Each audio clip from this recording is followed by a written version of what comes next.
যখন কোনো YouTuber video বানানো শুরু করে সেও অনেক বড় বড় স্বপ্ন দেখে যে আমাদেরও একদিন লাখ লাখ ফলোয়ার হবে আর মানুষরাও আমাদেরও চিনবে। একটা ছেলে প্রত্যন্ত গ্রাম থেকে বিলং করে যখন 0 থেকে 1 মিলিয়নে পৌঁছায় তখন ব্যাপারটা একদম জীবনের বড় সাফল্য হয়ে দাঁড়ায়।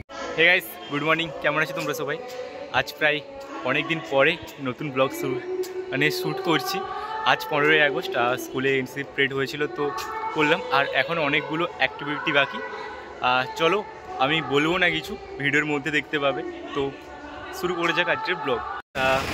তখন থেকে আর কন্টিনিউ করিনি, আর এখন চলে এসেছি সাঁওতাল চোক। এই যে এই সাইডটা চলে গেছে ময়না আর নিমতৌড়ি, আর এই সাইডে ট্যাংরাখালি। তো যারা মেন আসছে আমাদের না আসুক, তারপরে দেখাচ্ছি। যদি ড্রেস আপের দিকে দেখো তাহলে আজকে একটু আলাদা ধরনের ট্রাই করেছি। এইরকম একটা শুজ আর এই প্যান্টগুলো আমি আজকে ফার্স্ট টাইম ট্রাই করেছি, আর এরকম একটা ওয়াচ। এটা কি কোথায়? ঠিকঠাক না সবাই? সব ঠিকঠাক না? একদম পুরো সব ঠিকঠাক আছে। দাদাকে কে চেনো কমেন্টে জানো। আর আমরা এখন যাচ্ছি তমলুক বরগুনা মন্দির, আর পিছনে আরেকটা গাড়ি আসছে, সেই গাড়িতে এখন দুটো গাড়ি আসছে, সেখানে অনেক আছে। ভাই কেমন আছিস? এটা আসো। এই ভালো আছি, তুমি কেমন?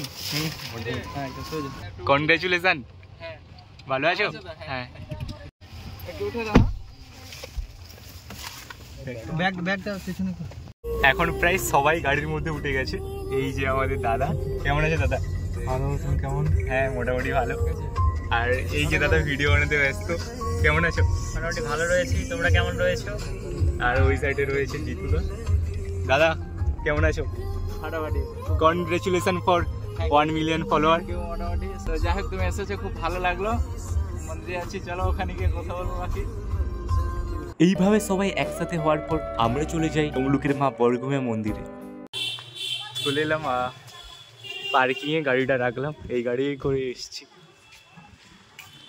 তো গাইস, এই যে আমাদের মা বরগুনা মন্দির তমলুকের, সতীর 56 ফিটের এটা 1 ফিট, ঠিক আছে। আর সব ক্রিয়েটার এখানে আছে, সব যারা আমাদের সাথে এসছে। তো আজকে মেনলি আসা দাদার 0 থেকে 1 মিলিয়ন ফলোয়ার কমপ্লিট হয়েছে, তাই জন্য মেন আসা মায়ের কাছে পুজো দিতে, মায়ের আশীর্বাদ নিতে। আর বাকি যে কাজগুলো আছে সেগুলো আমি একটু পরে দেখাবো। আগে আমি তোমাদের মন্দিরটাকে ঘুরাই একটা সিনেমাটিক শটের মাধ্যমে। রক্তে রয়েছো তুমি, রয়েছো শিরা, মর্মে রয়েছো তুমি, রয়েছো হিয়ায়। জীবন কাটাবো আমি তোমারই স্বপ্নে, ছবি আঁকতে আঁকতে। এখানেই বাড়ি নাকি ভাই? এই জিনিসটা মানে যার অ্যাকাউন্ট থাকে সেই বুঝতে পারবে বা সেই ফিল করতে পারবে। মানে যখন এসে কেউ জিজ্ঞাসা করে ভাই কেমন আছো, বা তোমাকে আমি চিনি, ঠিক আছে, তখন একটা আলাদাই শান্তি লাগে যে আমাকেও কেউ চিনে, আর এত কষ্ট আমি বেকার করছি না। তো এরকমই মনে হয় ভাই। মাকে পুজো দেওয়ার পরে আজকের মেন কাজ আমরা শুরু করে দিই। আজকে আমাদের টার্গেট ছিল সমাজের কিছু দুষ্ট মানুষদের পাশে থাকার।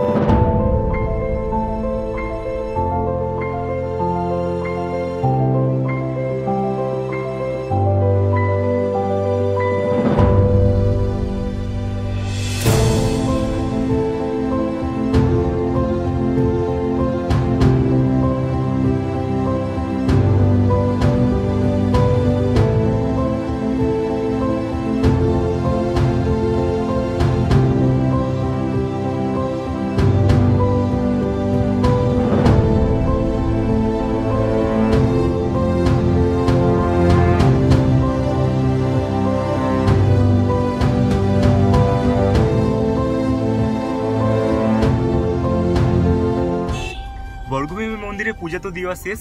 দাদা, এবার আমাদের গন্তব্য কোথায়? এবার আমরা যাচ্ছি স্টেশনের দিকে। তো মেছেদা দিয়ে আমাদের স্টার্টিংটা হবে।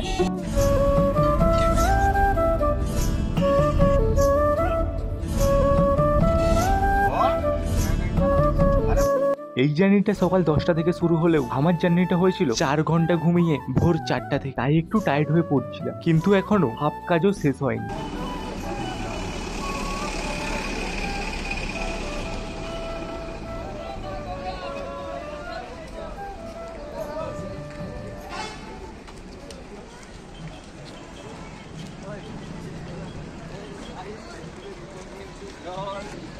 এখন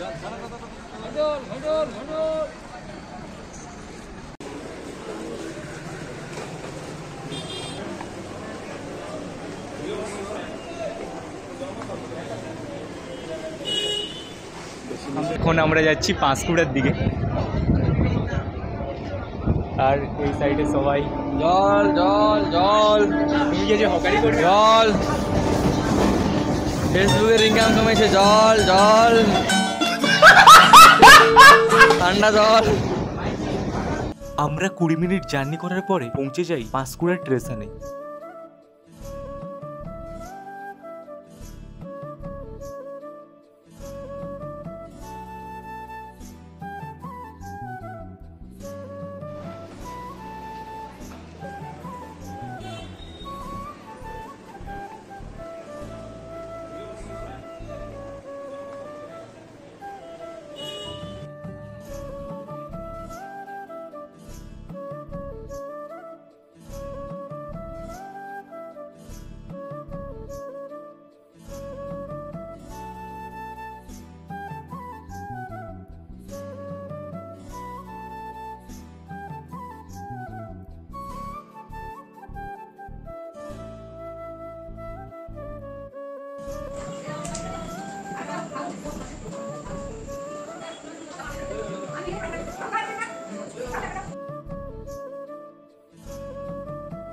ভাই আমি সেই সকাল 5টা থেকে বেরিয়েছি, এখন প্রায় 9টা বাজতে যায়।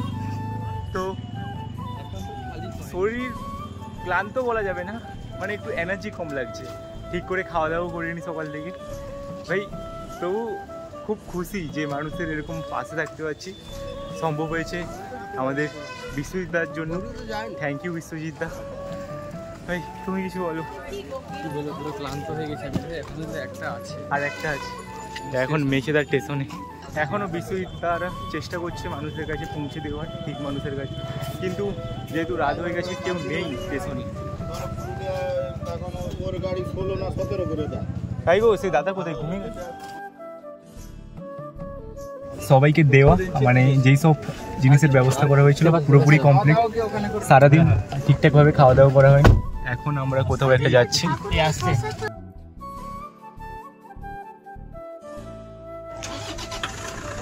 সারাদিন তো ঠিকভাবে খাওয়া হয়নি। আর এখন আমরা কোথায় এসেছি জানো? শের পাঞ্জাব।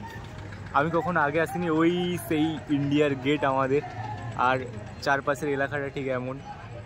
আর এখন কিন্তু এইখান থেকে ড্রোন শট নেওয়া হবে, দাদারা সব কিছু রেডি করবে। লাইভ কনসার্ট হচ্ছে। ফোনটা লাগছে রে এবার। বড় লোক ভাই, বড় লোক। বড় লোক না, কবে হবে আমাদের? হয়ে যাবে। দিন আসে দিন যাই, তোমার আসে ভাই। জায়গাটা দেখো। থ্যাঙ্কস বিশ্বজিৎ দা। আমাদের প্ল্যান চলছে না, মানে করবো এখন বড়ভাবে করবো, ঠিক আছে? এ দেখো, এ मैं हूँ, दिखाई नहीं दे रहा है मुझे। আর যারা আমাদের সাথে বাকি আছে ওরা না কেক কিনতে গিয়েছে। তো সারাদিন তো আমরা অনেক ঘোরাঘুরি করলাম, অনেক মানুষের পাশে ছিলাম। তো আজকে আর দাদার সেলিব্রেশনে কেক কাটা হবে এইসব প্ল্যান কিন্তু ছিল না আমাদের সুধাংশুদা হলদিয়া থেকে। তো দাদা এর অ্যারেঞ্জমেন্টটা করেছে। দাদা ভালো করে বলতে হবে দাদা ব্যাপারটা কি? ব্যাপারটা হচ্ছে আমরা সকাল থেকে প্রোগ্রাম নিয়েছিলাম, মোটামুটি ছোট্ট একটা প্রোগ্রাম নিয়ে বেরিয়েছিলাম। আমাদের চিন্তাভাবনা মানে 1 মিলিয়ন হওয়ার আগে আমাদের একটা চিন্তাভাবনা ছিল খুব বড় ধরনের করব। আমরা একটা গেস্ট হাউস নেব বড় ধরনের, এবং আমরা ছোট বড় সমস্ত ক্রিয়েটারদের ডাকবো যারা আমাদের ভিডিও দেখে, ওনাদেরকেও আমরা ডাকবো। এখানে ইনভাইট থাকবে। এবার যে আসবে, যে না আসবে। কিন্তু আজকে তোমরা জানো আমাদের ফ্যামিলি ব্যাকগ্রাউন্ড খুবই খারাপ। তো ফেসবুকে এমনিতেই কিন্তু ইনকাম খুব ডাউন চলছে, ভাইও জানে এই জিনিসটা, ভাইয়ের মনিটাইজেশান আছে। তো সেই জন্য কিন্তু আমাদের সামর্থ্য নিয়ে একটা বড় ধরনের করব। সেই জন্য আমরা সকাল থেকে একটা ছোটোখাটো প্রোগ্রাম নিয়েছিলাম যে মন্দিরে যাব, পুজো দেব, এবং এই যে সমাজে যে সমস্ত দুস্থ মানুষরা আছে ওনাদের সঙ্গে মিষ্টি এবং বিভিন্ন টিফিন খাওয়া দাওয়ার আমরা শেয়ার শেয়ার করবো এবং দাদাদের সঙ্গেই ওই স্টেশনেই বিভিন্ন জায়গাতে আমরা আজকে দিনটা কাটাবো। দিনটা কাটানো কমপ্লিট আমাদের, শেষের পথে আমাদের শীতাংশুদা আজকে একটা উদ্যোগ নিয়েছে যে সেই যখন সব হলো ছোট্ট করে একটা শের পাঞ্জাবি গিয়ে একটা কেকও কাটা হোক, যেহেতু 1 মিলিয়ন হয়ে গেছে সেজন্য এই যে দেখতে পাচ্ছ দাদা আজকে উদ্যোগটা নিয়েছে শীতাংশুদা, ঠিক আছে। দাদার হলদিয়াতে বাড়ি, দাদা সকাল থেকে কিন্তু এসছে, দাদার গাড়িতে হয়ে আজকে আমরা এসেছি। দাদা কিন্তু কোনো ড্রাইভার নয়, তোমরা কেউ ড্রাইভার ভেবো না দাদাকে, ঠিক আছে।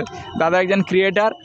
আর আমি দাদাকে থ্যাঙ্কস জানাতে চাই, দাদার জন্যই আজকে আমি তো কিছু হতে পারলাম, মানে মানুষের পাশে থাকতে পারলাম, মানে দাদার জন্যই। আর তোমরা যে এসছো আমার সত্যি খুব ভালো লাগছে একদম মন থেকে, এই যে সকাল থেকে সন্ধ্যা পর্যন্ত এখনো পর্যন্ত আছো তোমরা, ঠিক আছে। বন্ধুরা ছোটোবেলা থেকে জীবনে কখনো আমার জন্মদিন পালন করা, জন্মদিন বলতে যেটাকে আমরা অন্নপ্রাশন বলি, সে অন্নপ্রাশন আমার কখনো পালন করা হয়নি। কারণ আমি যে ফ্যামিলি থেকে বিলংস করি, তো বাবা না থাকার জন্য ছোটোবেলা মামা বাড়িতে থেকে অনেক লাঞ্ছনা গঞ্জনা সহ্য করে বড় হতে হয়েছে, মা লোকের বাড়িতে কাজ করে, সে সামর্থ্যও কখনো হয়ে ওঠেনি যে সামান্য অন্নপ্রাশনটাও করবে। আজকে দেখতে দেখতে তোমাদের ভালোবাসা এবং আশীর্বাদে আমাদের DJ BM blog finally 1 million complete করলো। Thanks you. আচ্ছা এবারে কি ভাই, আরে জিতু ভাই, ঠিক আছে।